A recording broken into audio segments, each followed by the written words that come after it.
मेरे प्यारे देशवासियों, नमस्कार। माझ्या प्रिय साथियों, देशवासियांनो आज नमस्कार. की मन की बात में मित्र हो, देश की उस आज मन की बात कार्यक्रमामध्ये शख्सियत, मी मैं उनकी देशातील ही एका बात महान व्यक्तिमत्वाचा हम सभी उल्लेख हिंदुस्तान करणार वासियों आहे. के दिल में मी त्यांच्याबद्दल बोलणार आहे. बहुत सम्मान, आपणा सर्व भारतीयांच्या मनामध्ये लगाव, त्यांच्याबद्दल आदराची आपुलकीची भावना आहे. हिंदुस्तान का त्यांच्याविषयी कोई नागरिक हो आदर वाटत नसेल उनके प्रति असा भारतीय नागरिक शोधूनही सापडणार नाही. त्या वयाने आपल्या सर्वांपेक्षा फार मोठे आहेत अलग आणि देशाच्या विविध टप्प्यांच्या विविध कालखंडांच्या हम उन्हें दीदी त्या साक्षीदार आहेत. लता दीदी आपण त्यांना दीदी म्हणतो, सितंबर लता दीदी. 90 वर्ष यावर्षी 28 सप्टेंबर रोजी त्या 90 वर्षांच्या झाल्या. पहले परदेशी दौऱ्यासाठी रवाना होण्यापूर्वी का सौभाग्य दीदींसोबत दूरध्वनीवरून संवाद साधण्याचं भाग्य मला मिळालं. से बहुत एखाद्या लहान भावाने आपल्या मोठ्या बहिणीशी बोलावं, अशा प्रकारचा आमच्यातला हा प्रेमळ संवाद होता. संवाद के बारे में अशा प्रकारच्या वैयक्तिक संभाषणाबद्दल मी खरं तर जाहीरपणे फार बोलत नाही, पण आज मला असं वाटतं की आपणही आमच्यातला हा संवाद ऐकावा. सुनिए कि ऐकावं की आयुष्याच्या वळणावर सुद्धा कैसी लता लता दीदी देश से देशाशी संबंधित असलेल्या उत्सुक है, प्रत्येक गोष्टीसाठी उत्सुक आहेत, जीवन का तत्पर आहेत. त्यांच्या आयुष्यातील समाधानाची भावना भारताच्या प्रगतीशी जोडलेली आहे, बदलणाऱ्या भारताशी जोडलेली आहे, प्रगतीची नवी शिखरे सर करणाऱ्या भारताशी जोडलेली आहे. लता दीदी प्रणाम। मैं नरेंद्र मोदी बोल रहा हूँ। प्रणाम। मैंने फोन इसलिए किया क्योंकि इस बार आपके जन्मदिन पर हाँ मैं हवाई जहाज में ट्रैवलिंग कर रहा हूँ। अच्छा। तो मैंने सोचा जाने से पहले ही हाँ हाँ आपको जन्मदिन की बहुत बहुत शुभकामनाएं, अग्रिम बधाई दे दूं। आपका स्वास्थ्य अच्छा रहे, आपका आशीर्वाद हम सभी पर बना रहे, बस यही प्रार्थना। और आपको प्रणाम करने के लिए मैंने अमेरिका जाने से पहले ही आपको फोन कर दिया। आपका फोन आएगा ये सुन के ही मैं बहुत ये हो गई थी। आप जाके कब वापस आएंगे? मेरा आना होगा 28 लेट नाइट और 29 मॉर्निंग, और तब अच्छा, आपका जन्मदिन हो गया होगा। अच्छा अच्छा। जन्मदिन तो क्या मनाएंगे, और बस घर में ही सब लोग। दीदी तो देखिए, मुझे तो आपका मतलब आशीर्वाद मिले तो अरे बहुत है। आपके आशीर्वाद हम मांगते हैं, आप तो हमसे बड़े हैं। उम्र से बड़ा तो बहुत कुछ लोग होते हैं, पर अपने काम से जो बड़ा होता है उसका आशीर्वाद मिलना बहुत बड़ी चीज होती है। दीदी आप उम्र हमेशा में भी यही बड़ी सोचती हैं और काम में भी बड़ी हैं, और आपने तो ये जो सिद्धि पाई है जी। ये साधना और तपस्या करके पाई है। कि मैं तो सोचती हूँ कि ये मेरे माता पिता का आशीर्वाद है और सुनने वालों का आशीर्वाद है। मैं कुछ नहीं हूँ। यही आपकी नम्रता जो है, ये हम नई पीढ़ी के सबके लिए एक बहुत बड़ी शिक्षा है, बहुत बड़ा हमारे लिए इंस्पिरेशन है कि आपने जीवन में इतना सब कुछ क्लियर करने के बाद भी आपके माता पिता के संस्कार और उस नम्रता को हमेशा ही प्राथमिकता दी है। जी और मुझे तो खुशी है कि जब आप गर्व से कहती हो कि आपकी माँ गुजराती थी, जी और मैं जब भी आपके पास आया आपने मुझे हमेशा कुछ न कुछ गुजराती खिलाया। जी। आप क्या है आपको खुद पता नहीं है। मैं जानती हूँ कि आपके आने से भारत का चित्र बदल रहा है, और वही मुझे बहुत खुशी होती है, बहुत अच्छा लगता है। बस दीदी आपके आशीर्वाद बने रहे, पूरे देश पर आपके आशीर्वाद बने रहे, और हम जैसे लोग कुछ न कुछ अच्छा करते रहे। मुझे आपने हमेशा प्रेरणा दी है, आपकी चिट्ठी भी मुझे मिलती रहती है, और आपकी कुछ न कुछ भेंट सौगात भी मुझे मिलती रहती है। तो ये एक अपनापन, जो एक पारिवारिक नाता है, उसका एक विशेष आनंद मुझे होता है। जी नहीं, मैं आपको बहुत तकलीफ नहीं देना चाहती हूँ, क्योंकि मैं देख रही हूँ, जानती हूँ कि आप कितने बिजी होते हैं और आपको कितना काम होता है, क्या क्या सोचना पड़ता है। जब आप जाके अपनी माताजी को पाँव छू के आए, देखा, तो मैंने भी किसी को भेजा था उनके पास और उनका आशीर्वाद लिया। हाँ, मेरी माँ को याद था और वो मुझे बता रही थी। जी हाँ, और टेलीफोन पे उन्होंने मुझे आशीर्वाद दिया, तो मुझे बहुत अच्छा लगा। हमारी माँ बहुत प्रसन्न थी आपके इस प्यार के कारण, जी जी। और मैं आपका बहुत आभारी हूँ कि आप हमेशा मेरी चिंता करती हैं। और फिर एक बार मैं आपको जन्मदिन की बहुत बहुत शुभकामनाएं देता हूँ। जी इस बार मुंबई आया तो मन करता था कि रूबरू आ जाऊं, जी जी लेकिन जरूर। समय की इतनी व्यस्तता थी कि मैं आ नहीं पाया। जी लेकिन मैं बहुत ही जल्द आऊंगा जी और घर आकर के कुछ गुजराती चीजें आपके हाथ से खाऊंगा। जी जरूर जरूर जरूर। ये तो मेरा सौभाग्य होगा। प्रणाम दीदी, प्रणाम। बहुत शुभकामनाएं आपको। बहुत बहुत प्रणाम। प्रणाम जी। मेरे प्यारे देशवासियों, नवरात्रि के साथ माझ्या ही प्रिय आज देशवासियांनो, से नवरात्री बरोबरच आजपासून भोवतालचे सगळं वातावरण नए उमंग, पुन्हा एकदा नव्या उत्साहाने, नया उत्साह, नए नव्या आनंदाने, भर जाएगा। नव्या संकल्पाने पुन्हा एकदा भरून आगे जाईल. कई हफ्तों उत्सवाचे दिवस आहेत ना. देश येणारे अनेक आठवडे देशभरात रहेगी। उत्सवांची धामधूम सुरू राहील. नवरात्रि महोत्सव, आपण सर्व गरबा, नवरात्र, दुर्गा, गरबा, दशहरा, दुर्गा पूजा, दिवाली, दसरा, भैया दूज, दिवाळी, छठ पूजा, भाऊबीज, अनगिनत छठ पूजा त्योहार मनाएंगे। आणि असे अनेक सण साजरे करू. आने वाले त्योहार आपणा सर्वांना येणाऱ्या या सर्व सणानिमित्त अनेकानेक शुभेच्छा. परिवार के सब लोग सणांच्या वेळी अनेक नातेवाईक आपल्या घरी येतील. से भरे होंगे आपली घरं आनंदाने भरलेली राहतील. कि हमारे मात्र आपण पाहिलं असेल की आपल्या आजूबाजूला अनेक असे लोक आहेत खुशियों से जे या सणांच्या आनंदापासून और इसी वंचित राहून जातात. चिराग तले अंधे, दिव्याखाली अंधार शायद यालाच तर म्हणतात. सिर्फ शब्द बहुतेक नहीं है, ही म्हण केवळ काही शब्द नाहीत, एक आदेश, तर आपल्यासाठी दर्शन है, एक आदेश आहे, प्रेरणा। एक दर्शन आहे, सोच एक प्रेरणा आहे. एक तरफ कुछ घर विचार करा, रोशनी एकीकडे से जगमगाते, काही घरं प्रकाशाने उजळून निघतात दूसरी तरफ आणि त्याच वेळी दुसरीकडे आसपास समोर लोगों के घरों में आजूबाजूला काही घरांमध्ये केवळ अंधाराचं साम्राज्य असतं. मिठाइयाँ खराब काही घरांमध्ये होती हैं, मिठाई खराब होऊन जाते, कुछ घरों में बच्चे तर काही घरांमधील मिलते हैं, लहान मुलांच्या मनात मिठाई खाण्याची इच्छा तशीच राहून जाते. रखने की जगह काही घरांमध्ये कपडे ठेवण्यासाठी कपाटांमध्ये जागा उरत नाही, तर काही ठिकाणी चलती है। शरीर झाकण्यासाठीही वस्त्र मिळत नाही. तले अंधेरा यालाच दिव्याखाली अंधार असं म्हणतात का? है। हो, त्योहारों यालाच म्हणतात दिव्याखाली अंधार. जब या सणांचा खरा आनंद तेव्हाच मिळेल जेव्हा हा अंधकार दूर होईल, जियाला फैले, हा अंधकार कमी व्हावा, सगळीकडे प्रकाश पसरावा. जहाँ जिथे अभाव असेल भाव है तिथे आपण आनंद वाटावा. हमारा स्वभाव आणि हो, हमारी हा आपला स्वभाव असावा. मिठाइयों की आमच्या घरांमध्ये मिठाई, की कपडे, डिलीवरी भेटवस्तू जेव्हा जेव्हा येतील डिलीवरी तेव्हा एक क्षणभरासाठी या भेटी बाहेर जाव्यात असाही विचार करा. हमारे घरों में किमान जो अधिक आपल्या घरात ज्या वस्तू काम में नहीं, आवश्यकतेपेक्षा जास्त आहेत, ऐसी चीजों की तो डिलीवरी ज्या आता आपण वापरत नाही, अशा वस्तू तर बाहेर गरजूंना देण्याचं काम निश्चितच करावं. युवा साथी अनेक शहरांमध्ये अनेक अशासकीय संस्था लोगों के घरों युवा सहकार्यांच्या स्टार्टअप सोबत हे काम करतायत. मिठाइयाँ ते लोकांच्या घरांमधून कपडे, धान्य, जेवण अशा गरजेच्या वस्तू एकत्र करतात उन तक आणि गरजूंना शोधून त्यांच्यापर्यंत त्या वस्तू पोहोचवतात. गतिविधि करते हे काम अगदी अबोलपणे सुरू असतं. सीजन में यावर्षी उत्सवाच्या काळात संकल्प संपूर्ण जागरूकता आणि संकल्पासह दिव्याखालचा हा अंधार कई गरीब आपण दूर करू शकतो का? मुस्कान अनेक गरीब कुटुंबांच्या चेहऱ्यावर उमटलेलं हसू खुशियाँ सणाचा आपला आनंद द्विगुणित करेल. और चमक आपल्या चेहऱ्यावर आणखीन चमक येईल.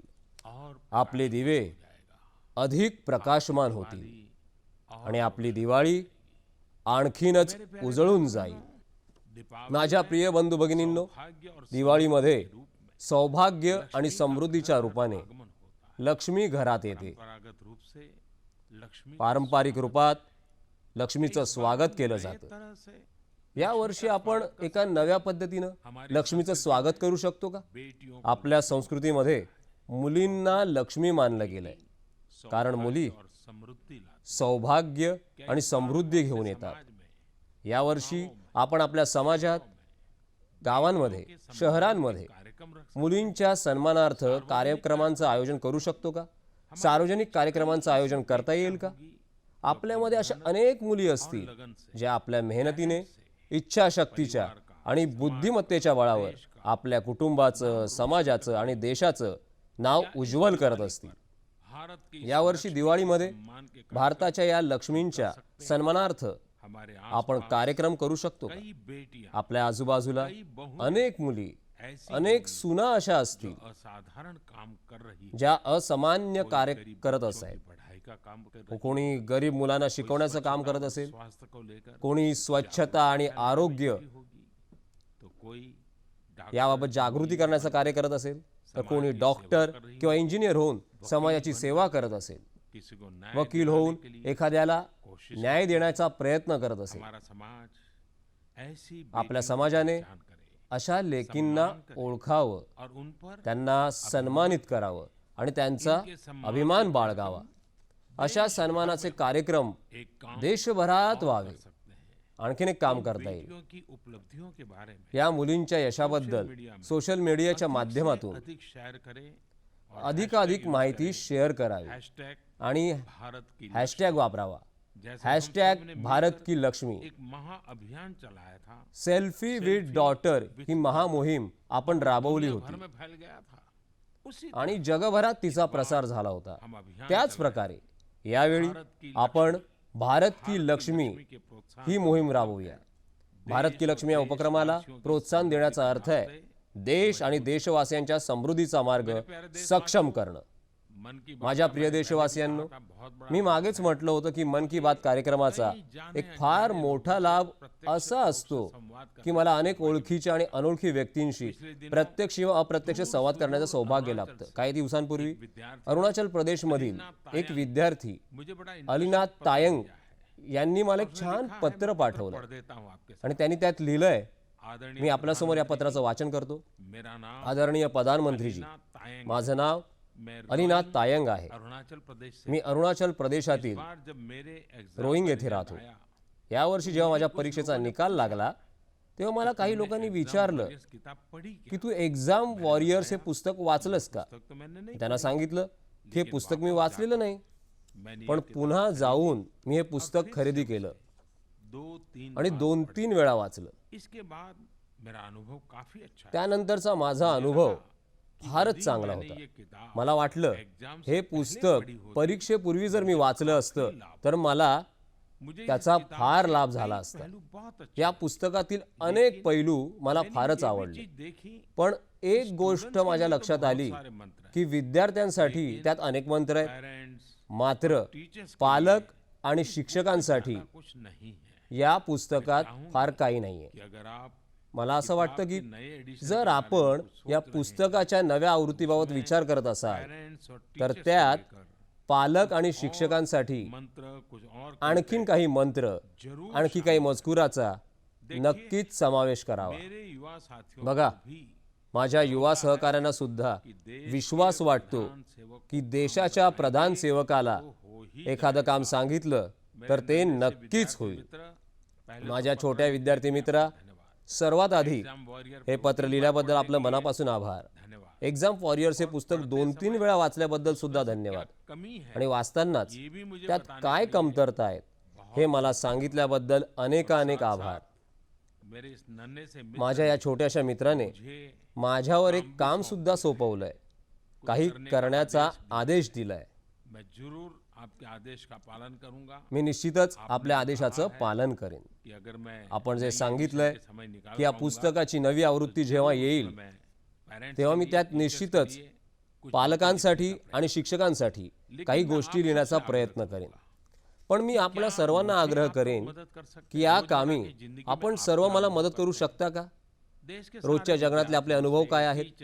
देशातले सर्व विद्यार्थी, शिक्षक आणि पालकांना मी आग्रह करतो स्ट्रेस फ्री की आपण तणावमुक्त परीक्षेशी संबंधित पैलूंबाबत मुझे बताइए आपले अनुभव मला सांगावे, बताइए मैं जरूर उसका आपल्या सूचना मला सांगाव्यात. उस पर मी निश्चितपणे त्यांचा अभ्यास जो करेन, मुझे ठीक लगे त्यावर विचार करेन आणि त्यातून ज्या गोष्टी योग्य वाटतील त्या मी माझ्या शब्दात, माझ्या पद्धतीने लिहिण्याचा निश्चितपणे प्रयत्न करेन.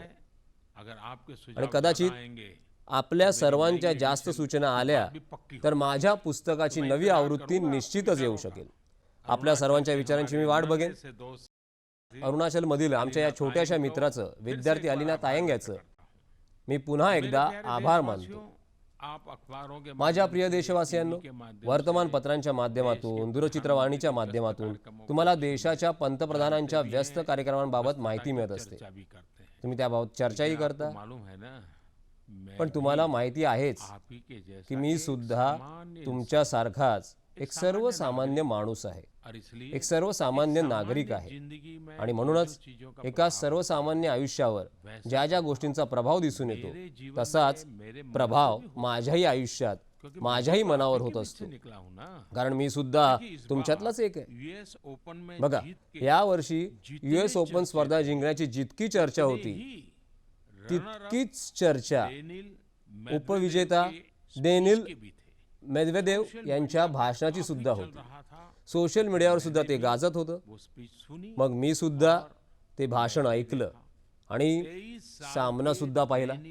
23 वर्षांचा डेनिल मेदवेदेव आणि त्या खरंच भारावून गेलो.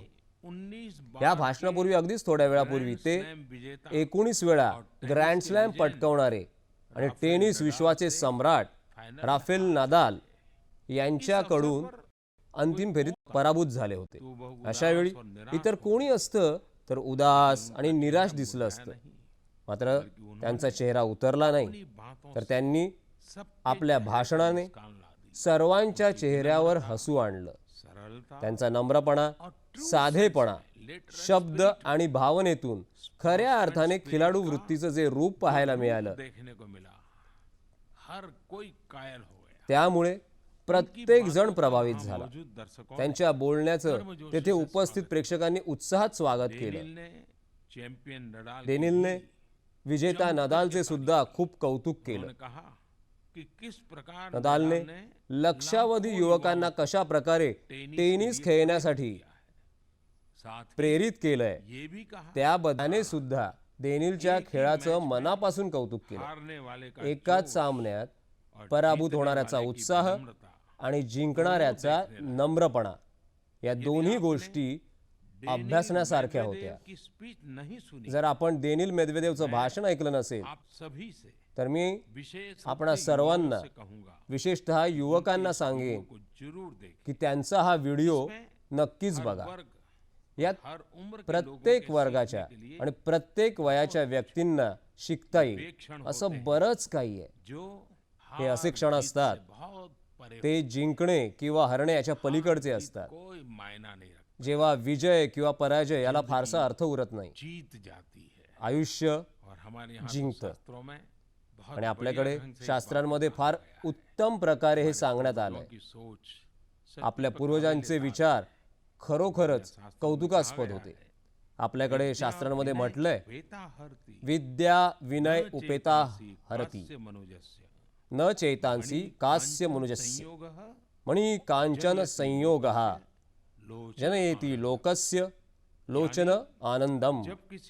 अर्थात जेव्हा एखाद्या व्यक्तीमध्ये योग्यता आणि नम्रपणा एकाच वेळी वसते तेव्हा ती व्यक्ती कोणाचं बरं मन जिंकणार नाही. खरं तर या खेळाडूने जगभरातील सर्व लोकांचं मन जिंकून घेतलं आहे.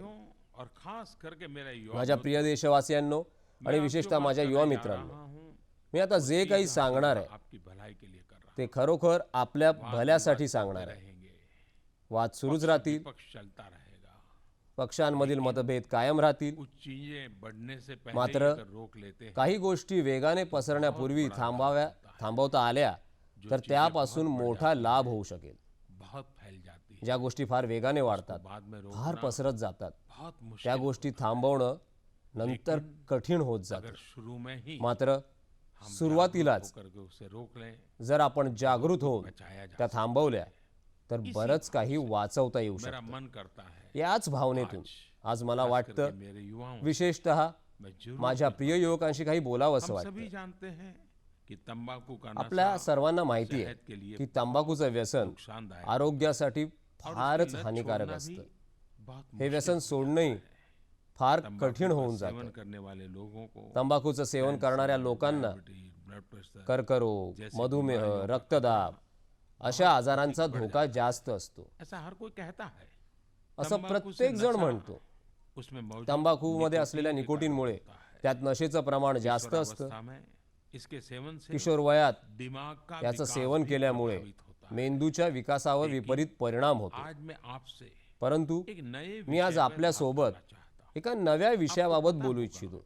कि हाल ही में भारत में आपल्याला माहिती असेल ई सिगरेट पर की नुकतेच प्रतिबंध भारतात लगाया ई सिगारेटवर गया। निर्बंध सामान्य लागू करण्यात सिगरेट आले. से अलग ई सिगारेट सिगरेट ही नियमित सिगारेटपेक्षा वेगळं असं इलेक्ट्रॉनिक उपकरण असतं. ई सिगरेट में निकोटीन सिगारेटमध्ये तरल निकोटीन युक्त तरल पदार्थ गर्म करने से एक गरम झाल्यामुळे केमिकल धुआं बनता एक प्रकारचा रासायनिक धूर तयार होतो.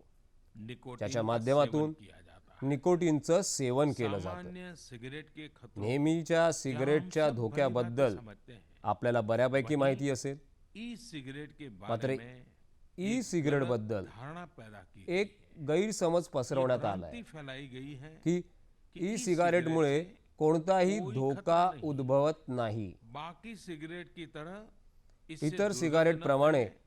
याची दुर्गंधी पसरू नये इसमें सुगंधित यासाठी रसायन तक मिलाए जाते यात थे। सुगंधी रसायनांचा हमने वापर आसपास केला देखा जातो. है कि अगर आपण आपल्या आजूबाजूला पाहिलंय की अनेक चेन घरांमध्ये स्मोकर होते हैं वडील तो भी चेन स्मोकर असतात. घर के मात्र बाकी लोगों तरीही को ते घरातील स्मोकिंग इतरांना करने से धूम्रपान करण्यापासून रोखतात.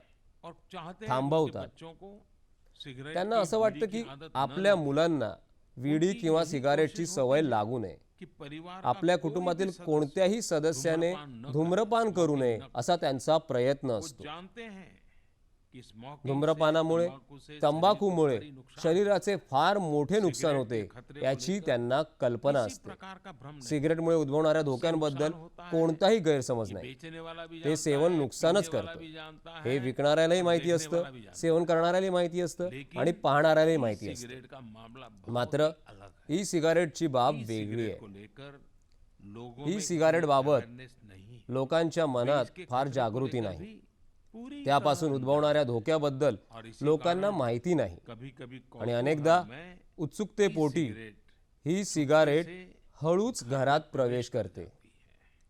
और कभी तो कभी जादू अनेकदा दिखाना, ऐसा करके भी बच्चे जादू एक दूसरे को दाखवतो दिखाते रहते हैं। असं सांगून लहान मुलं सुद्धा एकमेकांना ती दाखवत देखिए, मैं राहतात. आज नया जादू कुटुंबात सुद्धा आई वडिलांच्या समोर देखिए, सुद्धा मेरे मुंह में से मैं बघा आज मी एक नवी जादू दाखवतो. देखिए, बघा माझ्या बिना तोंडातून मी आग धूर लगाए, काढून दाखवतो. बिना बघा दिया आगीशिवाय जलाए, माचीसची देखिए, काडी मैं न तुम्हारी बात पेटवता मी जादू धूर का काढून शो दिखा दाखवतो. रहा है। जादूचे प्रयोग सुरू असावेत अशा पद्धतीने दाखवलं जातं आणि कुटुंबातले लोक सुद्धा टाळ्या वाजवतात. त्यांना कल्पनाच नसते की और युवा एकदा घरातील किशोरवयीन आणि युवक या व्यसनात अडकले की ते हळूहळू या नशेच्या आहारी जातात, शिकार हो जाता या व्यसनाच्या अधीन होतात. धन बर्बादी के रास्ते आमचा युवा वर्ग धन वाया घालवण्याच्या मार्गावर चालू लागतो, वास्तव में अजाणतेपणी चालू लागतो. कई हानि खरं तर सिगारेटमध्ये अनेक अपायकारक रसायनांचा वापर केला जातो बुरा असर जी आरोग्यासाठी अपायकारक असतात. कि जब कोई आपल्या आजूबाजूला धूम्रपान कोणी धूम्रपान करत असेल हमें इसका पता गंध से ही तर आपल्याला उसके त्याच्या जेब में वासावरूनच सिगरेट ते का पैकेट समजतं. हो, एखाद्याच्या खिशात सिगारेटचं पाकिट असेल तेव्हा सुद्धा केवळ वासावरून ते समजतं. मात्र ई सिगारेट अशी गोष्ट नाही. किशोर और युवा त्यामुळे अनेक किशोरवयीन आणि युवक अजाणतेपणी किंवा काही वेळा फॅशन स्टेटमेंट म्हणून अपने फार अभिमानाने किताबों के आपल्या बीच में, अपने पुस्तकांमध्ये, दफ्तर में, अपनी जेब में, आपल्या दप्तरांमध्ये, आपल्या खिशांमध्ये, तर कधी हातामध्ये ई सिगारेट घेऊन फिरताना दिसतात आणि नंतर व्यसनाधीन होतात. देश का भविष्य युवा पिढी हे देशाचं भवितव्य आहे. है। नशेचा हा प्रकार आपल्या युवकांना उद्ध्वस्त करणारा ठरू नये यासाठी ई सिगारेटवर निर्बंध लावण्यात आले आहेत. हर परिवार के सपनों को कुटुंबांची स्वप्न उद्ध्वस्त होण्यापासून वाचवता यावीत, मुलांचं आयुष्य देशोधडीला लागू नये, व्यसनाच्या या सवयीनं समाजात हातपाय पसरू नयेत मैं आप सभी से यह आग्रह करता यासाठी हे निर्बंध लादण्यात आले आहेत. व्यसन को छोड़ मी आपणा सर्वांना आग्रह करतो की तंबाखूचे व्यसन सोडून द्या आणि ई सिगारेट बाबत कोणतेही गैरसमज बाळगू नका. सब मिलकर या आपण सर्व मिळून का निर्माण एका आरोग्यपूर्ण भारताचं इंडिया तो याद निर्माण करूया. अरे हो, फिट इंडियाची आठवण आहे ना तुम्हाला? फिट इंडियाचा अर्थ असा नाही की सकाळ संध्याकाळ 2-2 तास आपण जिम मध्ये जावं तेवढंच पुरे. सबसे भी बचना होता है फिट इंडिया के लिए. फिट इंडियासाठी या सर्व व्यसनांपासून सुद्धा दूर राहावं लागेल. माझं हे बोलणं आपल्याला खटकलं नसेल तर पटलं असेल असा मला विश्वास हम वाटतो. सबके लिए सौभाग्य की माझ्या प्रिय बंधू भगिनींनो, आपला भारत देश इतरांच्या कल्याणासाठी आपलं आयुष्य खर्ची घालणाऱ्या अशा अनेक असामान्य लोकांची जन्मभूमी आणि कर्मभूमी राहिलाय. ही आपल्यासाठी खरोखरच सौभाग्याची गोष्ट आहे. ये हमारी भारत माता, ये हमारा देश, ही आमची भारत माता, हा आमचा देश बहुरत्न वसुंधरा आहे. या मातीमधून अनेक मानवरत्न उपजली आहेत. ऐसे भारत असाधारण लोगों अशा की अनेक असाधारण लोकांची जन्मभूमी आहे, कर्मभूमी आहे.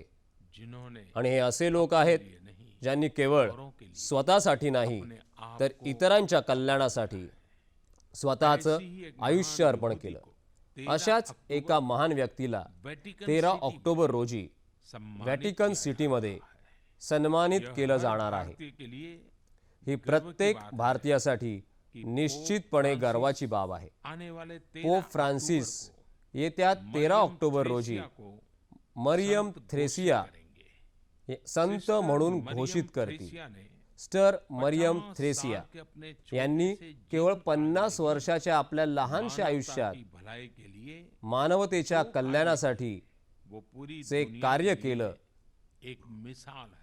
ते संपूर्ण जगासाठी एक अनोखं उदाहरण आहे. शिक्षा के क्षेत्र से समाजसेवा आणि शिक्षण क्षेत्राबद्दल त्यांना फार आपुलकी होती. कई स्कूल, त्यांनी हॉस्टल, अनेक शाळा, वसतिगृह आणि अनाथाश्रम उभारले जीवन पर्यंत इस मिशन आणि में तय लगी हयात कार्य केलं. सिस्टर थ्रेसिया ने जो भी सिस्टर थ्रेसिया उसे यांनी जे कार्य केलं और ते लगन पूर्ण निष्ठेनं, पूरे मनापासून भाव से आणि समर्पणाच्या भावनेतून पूर्ण केलं. कांग्रीगेशन ऑफ द त्यांनी sisters of the holy family congregation of the sisters of the holy फॅमिलीची स्थापना केली, के जीवन जे आज सुद्धा मिशन को त्यांची जीवनमूल्य आणि मोहीम मैं एक बार फिर पूर्ण से करत आहेत. मी सिस्टर पुन्हा एकदा मरियम थ्रेसिया को सिस्टर मरियम श्रद्धांजलि थ्रेसिया अर्पित करता हूं. यांना श्रद्धांजली अर्पण करतो आणि भारतीय लोकांचे, हमारे ईसाई विशेषतः भाई बहनों को आमच्या इस उपलब्धि के ख्रिस्ती लिए बंधू भगिनींचे बहुत या बहुत यशाबद्दल बधाई देता हूं. मनापासून मेरे प्यारे अभिनंदन देशवासियों, करतो. भारत माझ्या प्रिय देशवासियांनो, आज पूरी संपूर्ण दुनिया के भारतासाठी लिए नाही गर्व का विषय तर है. जगभरासाठी अभिमानाची बाब आहे गांधी की आज आपण मना रहे हैं. गांधीजींची 150वी जयंती साजरी करत असतानाच देशवासियों ने 130 कोटी भारतवासियांनी प्लास्टिक से सिंगल यूज प्लास्टिक पासून मुक्त होण्याचा संकल्प केला आहे. संरक्षण की दिशा में पर्यावरण संरक्षणाच्या दिशेने पूरे विश्व भारताने जी नेतृत्वाची भूमिका घेतली आहे ती पाहता आज जगभरातील देशांच्या नजरा भारताकडे लागून राहिल्या आहेत. भारत की ओर टिकी है. मुझे पूरा विश्वास है आप आपण सर्व 2 ऑक्टोबर रोजी सिंगल यूज प्लास्टिक पासून मुक्त होण्याच्या मोहिमेत सहभागी होणार आहात असा मला विश्वास वाटतो. या ठिकाणी लोक आपापल्या पद्धतीनं या मोहिमेत योगदान देत आहेत. हमारे ही देश के एक नौजवान मात्र आमच्या देशातील एका युवकानं एका अनोख्या पद्धतीनं एक मोहीम राबवायला सुरुवात केली आहे. तो मैंने उनसे त्यांच्या कामाकडे जेव्हा माझं लक्ष गेलं तेव्हा मी त्यांच्याशी दूरध्वनीवरून संवाद साधला आणि त्यांचा नवा प्रयोग जाणून घेण्याचा प्रयत्न केला. कदाचित त्यांच्याशी झालेला संवाद देशातील इतर काही लोकांनाही उपयुक्त वाटेल. श्रीयुत रिपू दमन बेल्वीजी एक अनोखा प्रयत्न करतायत. जब पहली बार मैंने ते प्लॉगिंग करतात. जेव्हा मी पहिल्यांदा प्लॉगिंग हा शब्द ऐकला तेव्हा तो माझ्यासाठी सुद्धा नवीन होता. परदेशात कदाचित हा शब्द वेगळ्या प्रकारे वापरला जातो, मात्र भारतात बेलवी जी ने इसको बहुत ही प्रचारित किया. रिपू दमन बेल्वीजी यांनी याचा फार मोठा प्रसार केला. या त्यांच्याशी जरा गप्पा मारूया. हेलो रिपू दमन जी, नमस्कार. मैं नरेंद्र मोदी बोल रहा हूँ. जी सर, बहुत बहुत थैंक यू सर. रिपू दमन जी, हाँ जी सर. आप जो ये प्लॉगिंग को लेकर के इतना बड़ा समर्पित भाव से काम कर रहे हैं, जी सर. तो मेरे मन में जिज्ञासा थी, तो मैंने सोचा मैं खुद ही फोन करके आपसे पूछूं, ये कल्पना कहाँ से आई आपके मन में, ये शब्द और हाँ ये जी सर. तरीका कैसे मन में आया? सर, युवाओं को आज कुछ कूल चाहिए, कुछ इंटरेस्टिंग चाहिए उनको मोटिवेट करने के लिए। तो मैं तो मोटिवेट हो गया। अगर मेरे को 130 करोड़ भारतीयों को इस मुहिम में जोड़ना है तो मुझे कुछ कूल करना था, कुछ इंटरेस्टिंग करना था। तो मैं खुद एक रनर हूँ, तो सुबह जब हम रन करते हैं तो ट्रैफिक कम होता है, लोग कम होते हैं, तो कूड़ा और ट्रैश और प्लास्टिक सबसे ज्यादा दिखता है। तो instead of cribbing and complaining मैंने सोचा कि इसके बारे में कुछ करते हैं और अपने रनिंग ग्रुप के साथ स्टार्ट किया दिल्ली में और फिर पूरे भारत में इसको लेकर गया। हर जगह से काफी अप्रिसिएशन मिला। एग्जैक्टली आप क्या करते हैं थोड़ा समझाइए ताकि मुझे हाँ भी जी ध्यान सर। में आए और मन की बात के माध्यम से देशवासियों को भी पता चले। सर, तो हमने ये स्टार्ट किया run and clean up movement, जहाँ पे हम रनिंग ग्रुप्स को उनके वर्कआउट के बाद उनकी कूल डाउन एक्टिविटी में हमने बोला आप कूड़ा उठाना स्टार्ट करो, अपना प्लास्टिक उठाना स्टार्ट करो। तो आप रनिंग कर रहे हो, आप क्लीनिंग अप कर रहे हो, सडनली बहुत सारी एक्सरसाइज ऐड हो रही है। तो आप जस्ट रनिंग नहीं कर रहे हो, अब आप स्क्वाट्स कर रहे हो, डीप स्क्वाट्स कर रहे हो, लंजेस कर रहे हो, आप फॉरवर्ड बेंच कर रहे हो। तो वो एक होलिस्टिक वर्कआउट हो गया। और आपको जान के खुशी होगी कि पिछले साल काफी सारी फिटनेस मैगजीन्स ने इंडिया का टॉप फिटनेस ट्रेंड इसको नॉमिनेट किया या इसको तो उनको। आपको बधाई है इस बात के लिए। धन्यवाद सर। तो अभी आपने 5 सितंबर से कोची से शुरू किया है। जी सर, इस मिशन का नाम है आरएलआन run to make India litter free. जैसे आपने अक्टूबर 2 को एक हिस्टोरिक वर्डिक्ट देना है एंड आई एम श्योर कूड़ा मुक्त होगा तो प्लास्टिक मुक्त भी होगा एंड वो एक इंडिविजुअल रिस्पॉन्सिबिलिटी आएगी। और तुम I am running end cleaning up 1000 kilometre covering 50 cities. तो सबने बताया कि शायद दुनिया की लॉन्गेस्ट क्लीन अप ड्राइव होगी। और इसके साथ साथ हम एक बहुत ही cool sir social media hashtag use किया है हमने, हैशटैग प्लास्टिक उपवास, जहाँ पे हम लोगों को बोल रहे हैं कि आप हमें बताइए तो आप कौन सी एक सिंगल चीज है, single use anything, not just single use plastic but single use anything, जो आप कंप्लीटली अपनी लाइफ से हटा देंगे। वाह। तो आप 5 वो सितंबर से निकले हो जी तो सर। क्या अनुभव है आप तक का आपका। सर, अभी तक तो बहुत अच्छा अनुभव रहा है। पिछले 2 साल में भी हमने 300 के आसपास प्लॉगिंग ड्राइव्स की हैं ऑल ओवर इंडिया। तो हमने जब कोची से स्टार्ट किया तो रनिंग ग्रुप्स ने ज्वाइन किया, वहाँ के लोकल जो क्लीनअप्स होते हैं उनको मैंने अपने साथ जोड़ा। कोची के बाद मदुरई, कोयम्बतूर, सेलम, अभी हमने उडुपी में किया, वहाँ पे एक स्कूल इनवाइट आया। तो छोटे छोटे बच्चे सर 3rd स्टैंडर्ड से लेकर 6th स्टैंडर्ड तक, उनको एक वर्कशॉप देने के लिए बुलाया था मेरे को आधे घंटे के लिए। और वो आधे घंटे का वर्कशॉप 3 घंटे का प्लॉगिंग ड्राइव हो गया सर, बिकॉज बच्चे इतने एंथुजियास्टिक थे that they wanted to do this and they wanted to take it back और अपने पेरेंट्स को बताना, अपने नेबर्स को बताना, अपने पेयर्स को बताना। तो वो सबसे बड़ा मोटिवेशन होता है हमारे लिए इसको नेक्स्ट लेवल पे लेकर जाना। रिपु जी परिश्रम नहीं है एक साधना है। सचमुच में जी आप सर। साधना कर रहे हैं। मेरी तरफ जी से सर। बहुत बधाई देता हूं। लेकिन मान लीजिए आपको 3 बातें देशवासियों को कहनी है तो ऐसी 3 बातें स्पेसिफिक क्या संदेश देंगे आप। मैं एक्चुअली 3 स्टेप्स देना चाहूंगा to a litter free India, to a कूड़ा मुक्त भारत। स्टेप नंबर 1, कूड़ा कूड़ेदान में डालें सिर्फ। स्टेप नंबर 2, कोई भी आपको कूड़ा दिखता है जमीन पे उसको उठाएं और कूड़ेदान में डालें। स्टेप नंबर 3, अगर कूड़ादान नहीं दिखता है अपनी जेब में रखें, अपनी गाड़ी में रखें, घर लेकर जाएं, सेग्रीगेट करें into dry and wet waste और सुबह म्यूनिसिपैलिटी की गाड़ी आएगी उनको दे दें। अगर हम ये 3 स्टेप्स फॉलो करेंगे we will see a litter free India, हमें कूड़ा मुक्त भारत मिलेगा। देखिए रिपु जी बहुत सरल शब्दों में और सामान्य मानवी कर सके उस भाषा में आपने एक प्रकार से गांधी जी के सपने को लेकर के चल रहे हैं। साथ साथ गांधी जी की जो सरल शब्दों में बात बताने का तरीका था वो भी आपने अडॉप्ट कर लिया है। इसलिए आप बधाई के धन्यवाद पात्र सर। हैं। बहुत बहुत रिपुदमन जी धन्यवाद सर, आपसे दैट्स बात कर ग्रेट। करके मुझे बहुत अच्छा लगा। और थैंक यू आपने सर। एक बहुत ही इनोवेटिव तरीके से और खास करके नौजवानों को पसंद आए उस तरीके से इस पूरे कार्यक्रम को ढाला है। मैं आपको बहुत बधाई देता हूं। और थैंक यू साथियों सर। इस बार पूज्य बापू की जयंती के अवसर पर खेल मंत्रालय भी फिट इंडिया प्लॉगिंग रन का आयोजन करने जा रहा है। 2 अक्टूबर को 2 किलोमीटर प्लॉगिंग पूरे देश भर में यह कार्यक्रम होने वाले हैं। ये कार्यक्रम कैसे करना चाहिए, कार्यक्रम में क्या होता है, ये रिपु दमन जी के अनुभव से हमने सुना है। 2 अक्टूबर से शुरू होने वाले इस अभियान में हम सबको ये करना है कि हम 2 किलोमीटर तक जॉगिंग भी करें और रास्ते में पड़े प्लास्टिक के कचरों को भी जमा करें। इससे हम न केवल अपनी सेहत का ख्याल रखेंगे बल्कि धरती माँ की शायद की भी रक्षा कर सकेंगे। इस अभियान से लोगों में फिटनेस के साथ साथ स्वच्छता को लेकर भी जागरूकता बढ़ रही है। मुझे विश्वास है कि 130 करोड़ देशवासी इस दिशा में एक कदम उठाएंगे तो सिंगल यूज प्लास्टिक की मुक्त होने की दिशा में अपना भारत 130 करोड़ कदम आगे बढ़ जाएगा। रिपुदमन जी, फिर एक बार आपको बहुत बहुत धन्यवाद और आपको, आपकी टीम को और ये नई कल्पकता के लिए मेरी तरफ से बहुत बहुत बधाई। Thank you. मेरे प्यारे देशवासियों, 2 ऑक्टोबर की माझ्या प्रिय तैयारी देशवासियांनो, देश में और 2 ऑक्टोबरच्या पूर्वतयारीमध्ये देश आणि संपूर्ण जग गुंतले। मात्र आम्हाला गांधी 150 हे उद्दिष्ट कर्तव्य पथावर आणायचं होतं। आपलं आयुष्य देश हितार्थ अर्पण करण्यासाठी पुढे जायचं होतं। एका गोष्टीबद्दल मी थोडं आगाऊ सांगू इच्छितो। खरं तर पुढच्या मन की बात कार्यक्रमात त्याबद्दल विस्ताराने नक्कीच सांगेन, मात्र आज मी जरा आधीच अशासाठी सांगतोय की आपल्याला तयारी करण्याची संधी मिळावी।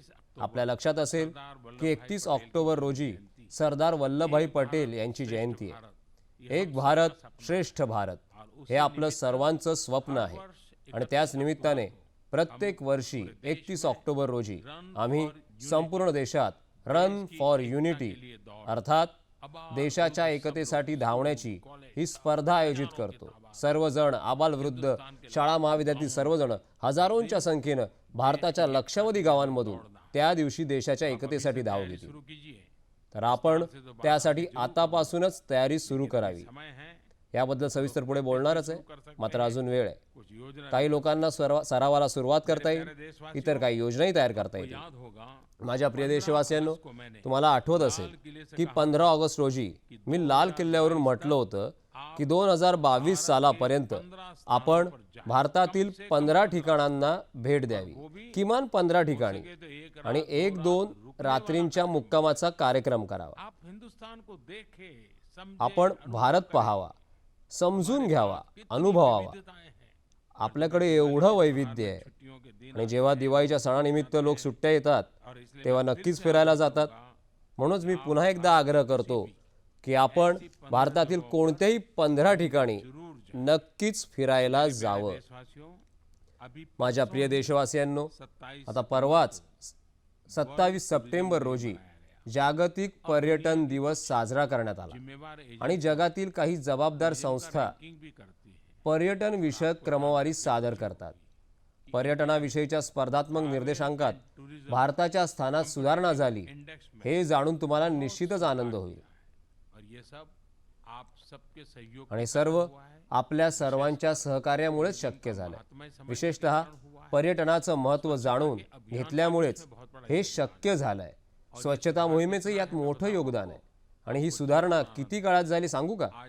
तुम्हाला हे जाणून निश्चित आनंद होईल। आज आपण 34व्या स्थानावर आहोत आणि 5 वर्षांपूर्वी आपण 65व्या स्थानावर होतो। म्हणजेच आपण फार मोठी झेप घेतली आहे। जर आपण आणखीन प्रयत्न केले तर स्वातंत्र्य प्राप्तीला 75 वर्ष पूर्ण होत असताना आपण जगातील मुख्य पर्यटन स्थळांमध्ये निश्चितच वर्चस्थान मिळवू शकू। माझ्या प्रिय देशवासियांनो, आपणा सर्वांना पुन्हा एकदा वैविध्याने परिपूर्ण अशा भारतातील विविध सणांनिमित्त अनेकानेक शुभेच्छा। आणि हो, एका गोष्टीची काळजी नक्की घ्या, दिवाळीच्या दिवसांमध्ये कुठेही फटाक्यांमुळे आगीच्या दुर्घटना होऊ नयेत, कोणाही व्यक्तीचं नुकसान होऊ नये, यासाठी आपण निश्चितच खबरदारी घ्यावी। आनंद झाला पाहिजे, खुशी मिळाली पाहिजे, उत्साह सुद्धा असला पाहिजे।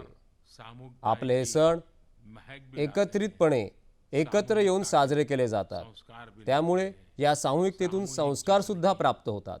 सामूहिक जीवनाचं एक नवं सामर्थ्य प्राप्त होतं आणि अशा नव्या सामर्थ्याच्या साधनेला निमित्त ठरतात ते आपले सण। या आपण सर्व मिळून उत्साहाने, आनंदाने नवी स्वप्न आणि नव्या संकल्पासह हे सण साजरे करूया। पुन्हा एकदा अनेकानेक शुभेच्छा। धन्यवाद।